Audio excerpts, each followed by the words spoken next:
Is the Supreme Court about to overturn Roe v. Wade?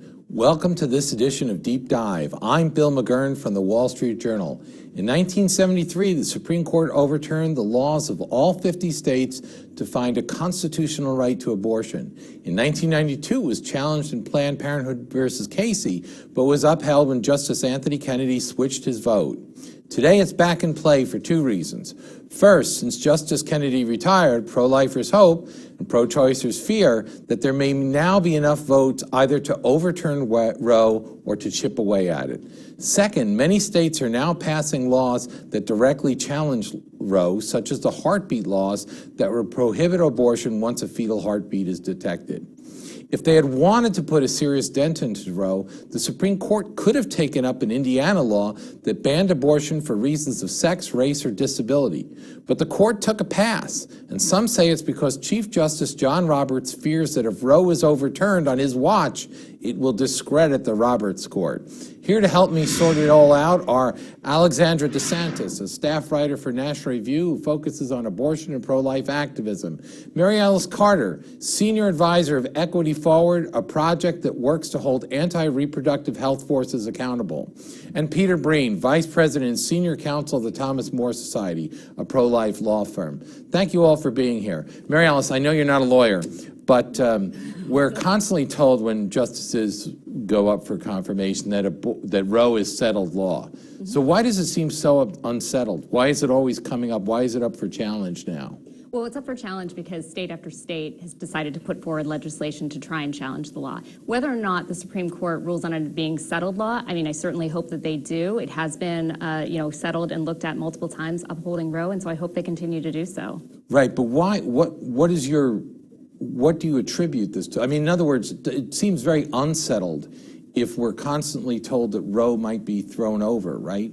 I mean, wouldn't that suggest that it's among the most unsettled law, because it dominates well, there's a question the about hearings whenever a new justice is confirmed? Well, there's a question of unsettled law and unsettled whether or not someone has the right to something or whether someone dislikes that, right? So even when we decided to, say, desegregate the schools, there's still plenty of people who are very unhappy about it, right. But it didn't change the matter of whether or not it was a civil rights issue. Right. Why do you think this is germinating now? I mean, we seem to have a better chance for getting a case at the Supreme Court than we had before, right? I mean, it seems more likely. Clarence Thomas, in his concurring opinion on the decision not to take up the Indiana case, did say sooner or later the court's going to have to deal with this again. Well, and even the more liberal left-wing leaning justices will say Roe was not well decided in terms of its foundations. You know, they're trying to find other reasons to justify an abortion right. So Roe is going to have to be grappled with by this court. Every decade or so we get another case on this. I don't know exactly why they didn't take up Indiana, because it seemed like a good opportunity to do it. Right. Now, going back to Roe, Casey, I mean, basically what happened in Casey is what's happening today. A state case came to them. A lot of people thought it was a majority Republican court, I think, at the time, thought that it would be overturned. And so the same issues were, and what they did was, it was kind of an odd thing. They kind of gutted all the holdings of Roe, but kept the outcome, right? They didn't really uphold Roe. They upheld the outcome and changed all the filling inside. You know, and I think, there have been stories told about how that came to be with Justice Kennedy flipping and this issue of undue burden and what have you, instead of the more strict categories of Roe. And of course, in the partial birth abortion cases, which we fought for decades, we are in this new generation, and it is, we know the Supreme Court's going to take it up. We've got heartbeat laws, which is a wonderful way to frame the issue, just as a public relations, if nothing else. I think we have a poll on that, on the heartbeat, though. Most Americans don't seem to support it, right? Well, but if you frame it that way, it's a very persuasive framing as to... It may be a good cultural argument, because your heartbeat is implying that there's a human life, right? Well, once your heartbeat ceases, you're dead. So if you've got one, then normally you would say you're alive. Right. And Alexander, so where do you think we're going on this? Again, Justice Thomas said he thinks the issue should percolate in the appellate courts for a while.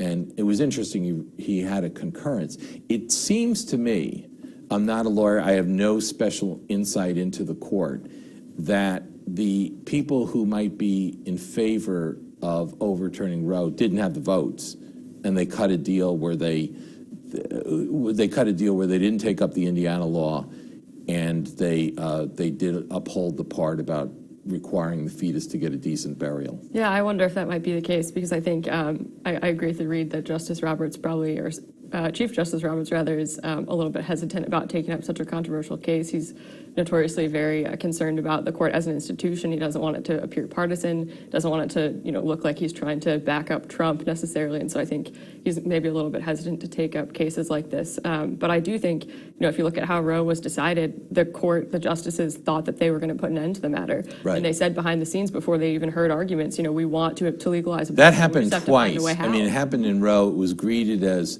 I think the New York Times editorialized it, at long last, we have a resolution Right. to a difficult issue. And in Casey, Justice Kennedy very, grandly called people to put an end to their contentious debates for this national, but it didn't really happen, right? Right. And why is that? I think it's a controversial issue, and we never, people feel like they never had a say. There's been no democratic process. States are not even able to put in place the laws that their own voters want because of Roe. Well, I do want to say something about that, though, which is, when Roe was decided, it was in many ways very much a compromise. And when you look at Roe, it does have it very much looks at there being a continuum, right? That what happens in the first trimester is different than what happens in the third trimester. And so I think they very much looked at it as a compromise and an understanding. And what we are seeing out of states is a lack of compromise, which is sort of saying, 6 weeks, which is, Well, that's 2 a good weeks question. after. Let me ask you two parts of that. Sure. One is, we know, I think, most abortions, I think it's something like 90%, occur in the first trimester. The vast right? majority of abortions occur So before 12. wouldn't that, and I think most Americans, I'm pro-life, but most Americans are not with me on that, would probably be okay with most abortions in the first trimester, just my read of the polls. So wouldn't it make sense for the pro-choice side to concentrate on that instead of fighting for that other 6 months where there aren't that many abortions? So we do, actually. The concentration on making sure that women are able to access abortion early in pregnancy and have access to a health But center would the in their pro-choice state. people support a compromise where it's legal in the first trimester and much more restricted later on? But it is already. I mean, I think. But I'm we need asking to you say whether that- you were talking about compromise, whether you would support something like, that is a compromise. But I'm saying the compromise does already exist and it exists in Roe. But you're saying which that is to you say- wouldn't accept the compromise. No, I'm saying it already exists in Roe. And actually, what Roe does say in the second trimester. But then unless just to press you on this, Planned Parenthood opposes any of those kind of compromises, right? And fights for abortion without limits all the way through, No, right? that's actually not the case. So the reality is that we need to make sure that in every individual case, when someone's facing a medical situation or facing a complication later in pregnancy, that they're able to access medical care. That is what we're talking about when we talk about abortion later in pregnancy. We say that every situation is unique, every person is different. We want doctors to be able to have that moment with their patient to be able to say, this is what I need to do for you now. And that is what the conversation is about abortion later in Right. pregnancy. Is that your read, Alexandra? No, the majority of abortions late in pregnancy, from the data and research I've looked at, occur for reasons other than maternal or fetal health complications. And I think Planned Parenthood's party line is no limitations on abortion for any reason. That's NARAL's party line. That's the Democratic Party Right, line. we It's moved, actually not. but we moved from safe, legal, and rare. To now The abortion rare without dropped, restrictions. right? Gone. I mean, what limit would someone from the pro-choice side support? What limit will we support? Right, would there be any, in terms of, what would you support? There is Or what already would you a not compromise. fight?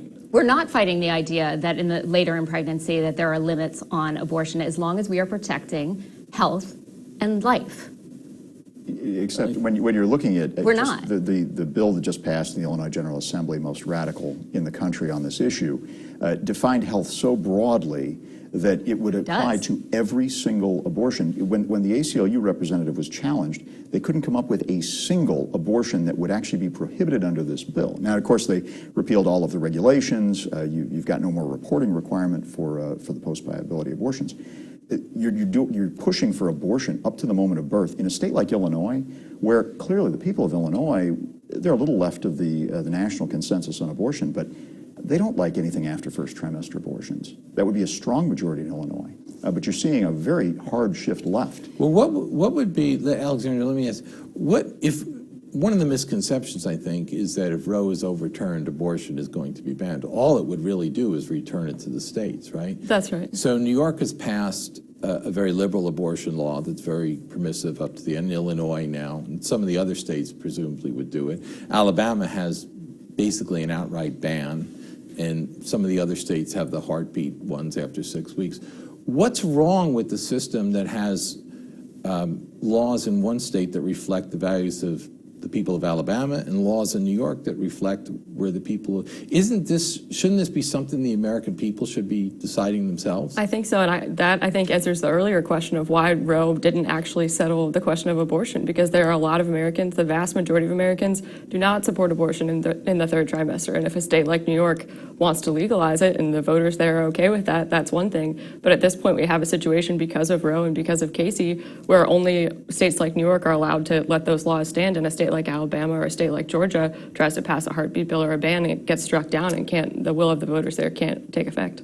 Mary Ellis, as a practical matter on this issue from the pro-choice side, some people argue, there's a good article in the New York Times a year ago by an author who's firmly pro-choice, who argued, one, that overturning Roe would hurt the Republicans because a lot of the passion for the Republican Party came from pro-life people that came in. Yeah, so it would actually, if not strip them of a constituency, make them less inclined to go. And others argue that Roe, by taking this to courts, I mean, Justice Scalia in his famous dissent in Casey, that by taking this out of the democratic process and putting it in the hands of elected judges, we've just inflamed the situation and made compromise, far more difficult. I mean, I think what Alexandra's saying, a lot of the reason we're seeing this state action is because people feel disenfranchised.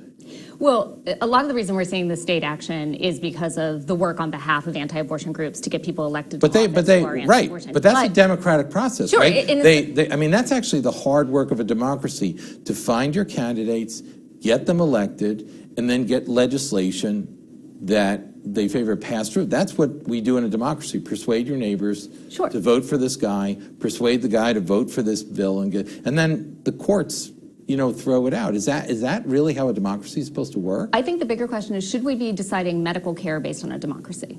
Do you want your medical care decided by a democracy? And I kind of thought this is sort of. But it should be decided by 5 justices on a Supreme Court? I don't even know that it necessarily should be. I think what we're saying but it is. You were talking before, but it is. We have a system. I'm just saying that what we did is we came up with Roe. Roe has a continuum. We agreed on it, and then but not who only agreed did that on not it? We. Who's the we? Our process that we have in this country. 7 justices agreed on it. But that's a process. But clearly the states don't agree. 7 justices decided that Gore wasn't going to be president. Right, but that was, I think, within their purview. So was this. But so was this. I mean, I don't think anyone in this is arguing that Roe. So are you going to tell me that if the justices now strike down Roe, that's a democratic process? Yeah, yes, because I believe that it would leave the case to the states and the American voters, and that it would mean whether you're pro-choice or pro-life, to get your way, you would have to persuade your fellow citizens but the fellow citizens of your these cause. States, and even the poll you just showed, don't support these quote-unquote bans. Then you have at nothing 6 to weeks. fear. Right. But there's we a lot of talk about how, Roe is supported by 7 in 10 Americans. So if we overturn it, 7 in 10 Americans are going to support abortion on demand, right? Is that what we're going to have?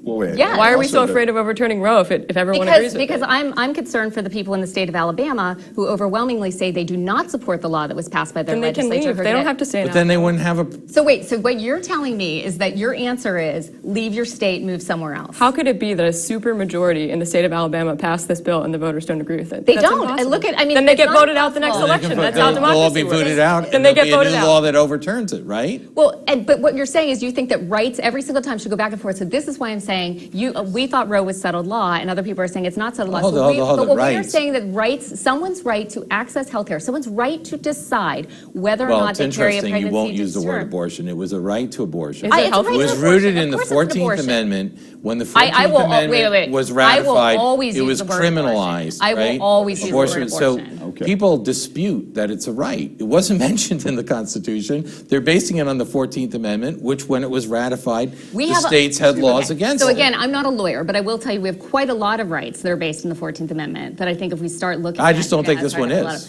Well, that's up for the justices to decide. And again, we're saying we're going to take it. Well, maybe they'll decide that it isn't now. Right. I mean, that's but why then you're going to say that you think that's a great. So if you're just saying that all we should do, I'm is saying let that states pass returning it laws, to the democratic process is a good thing And what- on most issues So for if- the American people. So if any state passes a law that you might think is unconstitutional, you don't want to have to take that because the state decided it. If any state passes a law, So we're saying right now, right? the bans that are being passed, the bans that are banning abortion at 6 weeks or which are really out and out full abortion bans. Right. We're saying we believe those are unconstitutional. Right. So you're saying They anytime. certainly challenge Roe. Why don't you answer correct. that? Yeah, they're very much challenging Roe. I might also ask, when you say to a post-viability child who literally would live if allowed to be born, there is an argument, the argument on the other side is, oh, that child has no rights. So I'd ask the question, does the Constitution have some protection for that Roe actually post-viability doesn't say. baby? Roe doesn't actually say a child Well, doesn't have but rights. except What Roe Roe says is opened it that up. in the third trimester, it is still the right of the pregnant person, and the The right only- of that person to live still trumps the right of the child in utero. For what it it's worth, does. the Illinois bill that just passed actually dehumanizes unborn children and says they have no legal rights whatsoever. Unborn children don't actually have legal rights. They But you can't just said inherit. that they do can't. under Roe. I said Roe they- recognizes that there is a still in that case the pregnant person's life, and I would certainly hope anyone sitting on this panel, if they had a person near and dear to them, and that person was facing a health complication in the third trimester, that you would absolutely want your doctor to go in and to save the life You never need of to your kill person. a child in order to save a life. If it's a child that's in... Are you a doctor, though? Okay, so at 30 weeks, if you deliver a child, maybe it survives, maybe it doesn't, but directly killing it is never necessary We're to not save a woman's talking life. about. So is that the most That's of the actually not reasons for true. the abortion? You could just deliver it. This isn't yeah. the reason. You Why not can't just deliver it? deliver These it. aren't Why the not? reasons for the late-term abortions. Are The you a reasons for doctor? the late-term I'm not. abortions Are you? is the- No, I'm not, but I've worked with plenty of doctors. I've worked with plenty of doctors who've said, Well, absolutely, could I Mary deliver in Allison- that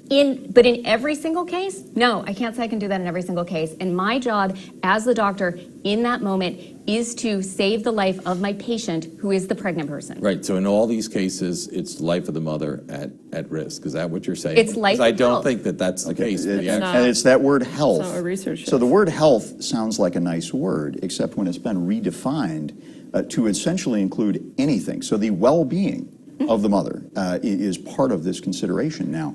And in Illinois particularly, which is my expertise as a former legislator there, look, the Democrats who were elected on the pro-choice platform, and I know for sure because I am no longer a legislator there because I was beaten by a pro-choice Democrat with the help of Planned Parenthood Action Fund. She just said she was pro-choice. She didn't say she was against parental notice. She didn't say she was against or in favor of legalizing third trimester abortion. So when you see what the people actually thought they were getting, you're not looking at it that way. And I'll tell you, those the survey numbers that were just up on the screen showed the same thing we've seen for decades.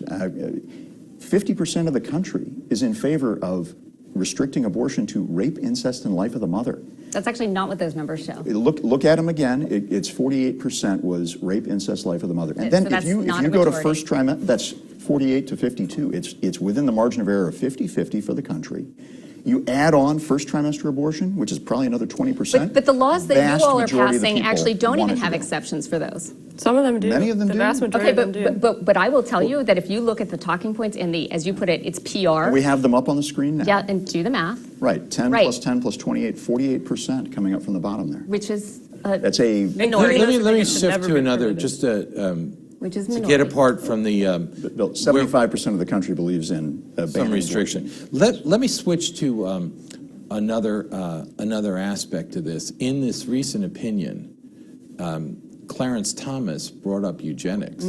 He really went into some uncomfortable areas, and about in certain areas like in New York City where black abortions outnumber live births and so forth. And he said, given the scope, what did he say? Having created a constitutional right to abortion, this court is duty-bound to address its scope. I mean, it's really quite an extraordinary, it was like 20 pages. I think the opinion was only 3 pages, and Thomas was concurring. He wasn't dissenting in that.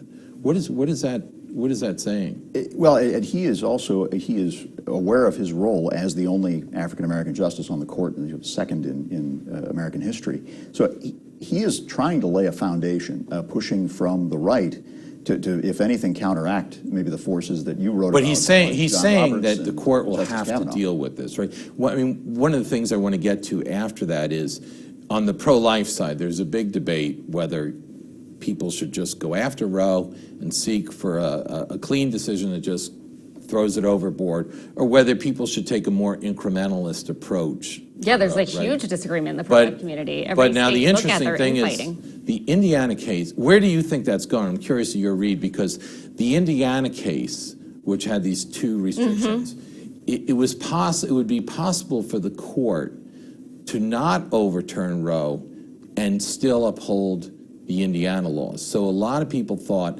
that was the best test for an incremental approach. Right. Now that the Roberts Court has thrown that out, what does that mean? I mean, I don't actually know what it means. I mean, I think we've even sort of said, is it because they think, Roberts didn't want to take it on? Maybe he doesn't want to actually take on this issue. I don't actually know.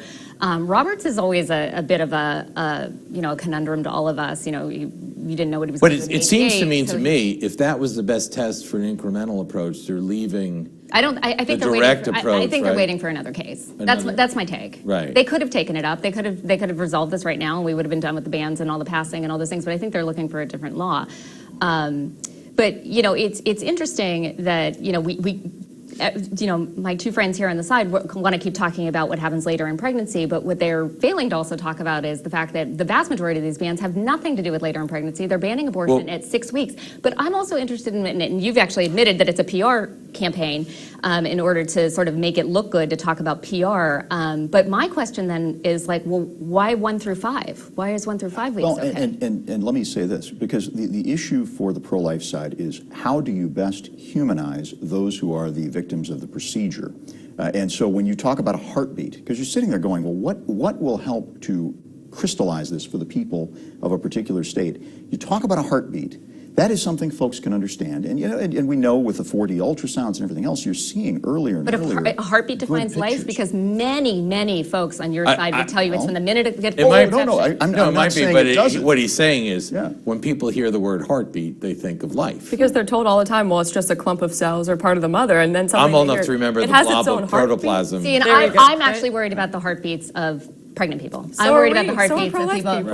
Right, I don't see that. They don't because have to if be you in did see competition. that- Well, why don't you but answer they are that, in competition. Alexandra? No, but I'll tell you they Let are. her answer. Okay, but I'd love to hear what they Let have to her say about answer. maternal mortality. I don't think that they have to be in competition. The situations in which a mother actually needs the life of her child to be directly taken to save her own life are 0.001% of all abortions. And if that was your loved one, what would you want? I would want women to be told that they deserve better than having to kill their own child in order to flourish. But so you're actually saying in that period, so you are accepting there are points where there- 0.001% of the so time, those are real if a people. woman needs an abortion to save her own life, every pro-life person that I know of and have ever encountered would allow for an abortion in that circumstance in 0.001% of cases. But that's not what we're talking about in this But it debate. is We're not what we're talking about talking rape about. and incest. And I'll tell Rape you and why it incest is is what we're talking about. 1% of the Because conversation. you wanna We're get- talking about the vast majority of abortions that are the direct Which the ending vast of a human majority of life. people Well, let me get back. They- We just we just looked at the numbers. Mary Alice, let me ask you. We ran rough over Justice Thomas's. Yeah, I'd love to he talk about spent- Justice Thomas. Okay, he spent nearly 20 pages on this, and Yeah, I'd love to in talk an about it. unguarded moment, Justice Ginsburg once said that one of the reasons for Roe was concern about populations that we don't desire, or some language like that. I mean, there is this eugenics whiff to a lot of what's going on, and a lot of people don't want to address what he's talking I'm about. happy to address anything that he talked about in that. I'm happy to address the false narrative about eugenics. I'm happy to address the false narrative that Margaret Sanger was a racist and wanted to exterminate black people, because it's untrue. She wanted to limit them to their births, no, didn't she? No, she didn't. Now, I will absolutely 100% tell you that Margaret Sanger was an ableist. Or Margaret Sanger absolutely talked, as many people at her time did, about the fact that she thought certain people shouldn't be able to reproduce. And I find that abhorrent. Okay, the idea that we would sterilize or tell people they couldn't reproduce is absolutely a violation of reproductive rights, 100%. She did not at any point advocate for black people to be eliminated. And I will say this, and I also find it to I think be she ironic. did advocate for fewer births. You could say not abortion, but fewer black well, births. because people will also say she was actually anti-abortion as well. But what I will I've also never say heard is that of the many things. Oh, you- Margaret Sanger was yes, was very, she was pro-birth control. She was anti-abortion, also because at the time it was also killing women because it was being practiced unsafely. So there are a few things, and I just want to start with the irony that a panel of white people are going to discuss what's best for black people in America. So like that's No, I'm not asking exactly you to that discuss comfortable. what a black justice wrote about it in 20 pages. Which is fine. I'm not asking you what I've written about it, but what an African-American Sure. justice, the sole African-American, and you can discuss it as a white woman, what a black, since you brought it up, what a black justice wrote about brought it eugenics. up. No, but So what I'll you say brought is- up, the race issue, well, this was a black justice putting it on the table. Sure. And tell So me what why he's what I'll wrong. do is what I'll actually use. He when has I a talk false about this narrative? Is yeah, he does have a false narrative, and I'll use the words of a black woman who's written about this quite extensively, which is Imani Gandhi, and she's the senior legal writer at Rewire, and she has sort of written the preeminent piece on really examining where Margaret Sanger was when it came to it. And what she said is this, and it's very clear, which is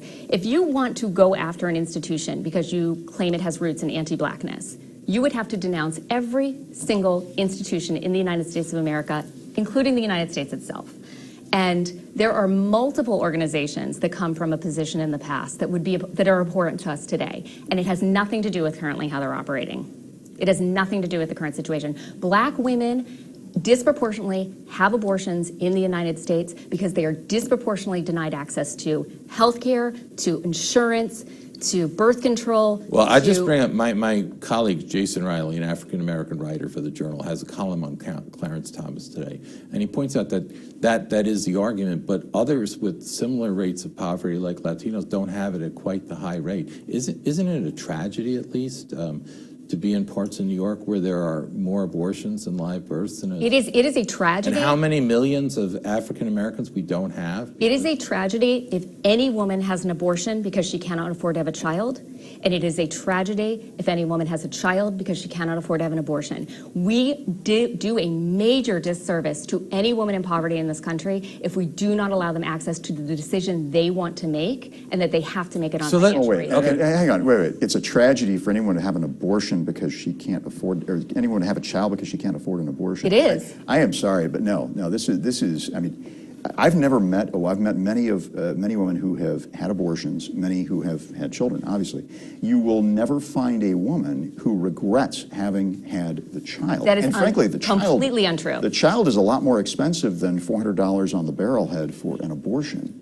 So, I mean, and frankly, we have so many wonderful options here. It's not Planned Parenthood offering prenatal care. It's not Planned Parenthood offering any of the support for young mothers as to take care of their kids. It's the thousands of pregnancy centers that are actually doing the work, who are actually doing the work here, and the wonderfully generous social safety net we have.